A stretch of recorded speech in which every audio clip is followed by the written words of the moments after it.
Hey guys, it's Steve with Basketball with Steve. Will Carmelo Anthony ever win an NBA ring? Now, the thing about this is, he is the ultimate talent that any team could possibly want.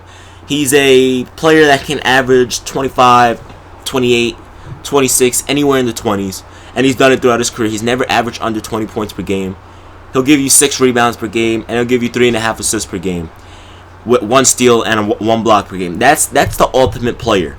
And what makes him ultimate is consistency.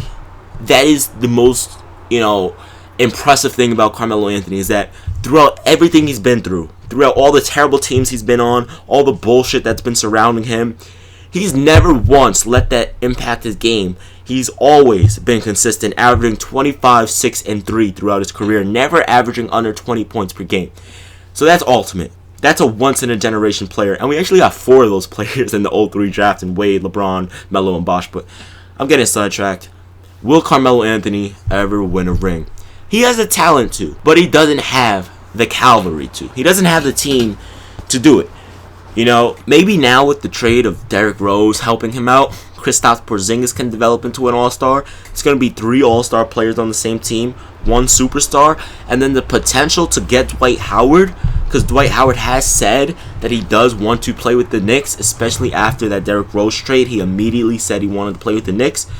So if the Knicks can get him, we'll have Derrick Rose, Aaron Aflalo, Carmelo Anthony, I almost said Chris Bosh, Kristaps Porzingis, and Dwight Howard as our starting lineup. And don't get me wrong, but that's pretty much the best starting lineup in the NBA. That's 4 all-star players at the starting lineup. Now, obviously you can say, oh no, LeBron's is better. Obviously LeBron's is up there. D-Wade and Bosh are up there. Steph Curry and Klay Thompson. Portland Trailblazers, Dame Lillard, that's my dude. CJ McCollum had a breakout season. So, it's just, he has everything. So, with the acquisition of Derrick Rose and the possibility of getting Dwight Howard, and then if they develop Porzingis right, there's no doubt about it the New York Knicks are going to win an NBA championship. Come on now. And I'm not even being biased. A lot of people think that, okay, well, Derrick Rose isn't as good as he was before. Well, that's obvious. That's obvious. Carmelo Anthony isn't even as good as he was in his prime from 2009 to 2013. That's pretty much, those were his best years in the NBA, in my personal opinion.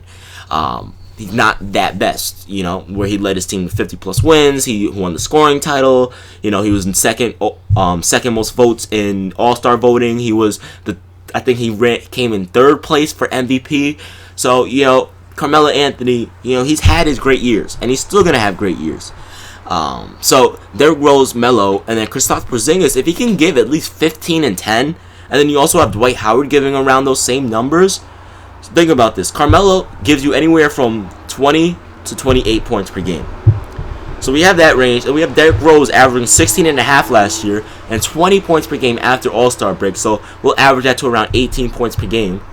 And then you have Kristaps Porzingis with 15, Dwight Howard with 15, maybe even more if they play him right with that Derrick Rose and Dwight Howard pick and roll. A lot of people don't know this, but the reason why Dwight Howard didn't work with James Harden is James Harden is not a pass-first player. The only reason why James Harden averaged, 6 assists last year is because when he got double-teamed, he would just dish it to a shooter. They never really utilized the pick and roll with Dwight Howard, in which Dwight Howard is most effective, So, hopefully the Knicks can use him right, and fuck that stupid triangle offense. I swear, Phil Jackson, if you start saying that triangle offense again, I'm going to get pissed. But, so yeah. They're definitely going to win a championship together if they get really good role players to come off the bench. I actually think in that scenario, Aaron Aflalo should actually come off the bench just to get some scoring off the bench, depending on who else they pick up. Hopefully, Phil Jackson needs to talk with David Griffin. If you guys don't know who David Griffin is, that's the GM of the Cleveland Cavaliers. He needs to have a talk with him and see what he does to get all these great pieces around LeBron. Channing Frye, Richard Jefferson, it's ridiculous. Tristan Thompson. Phil Jackson, make a phone call. Learn some shit. I know you're a great coach, but learn how to be a GM. Anyway, it's been Steve. I personally think the New York Knicks will win a championship. I do think Carmelo Anthony will win a championship, and I really hope he does, because if anyone deserves it, no one deserves. Pretty much what I'm trying to say is no one deserves it more than him, really.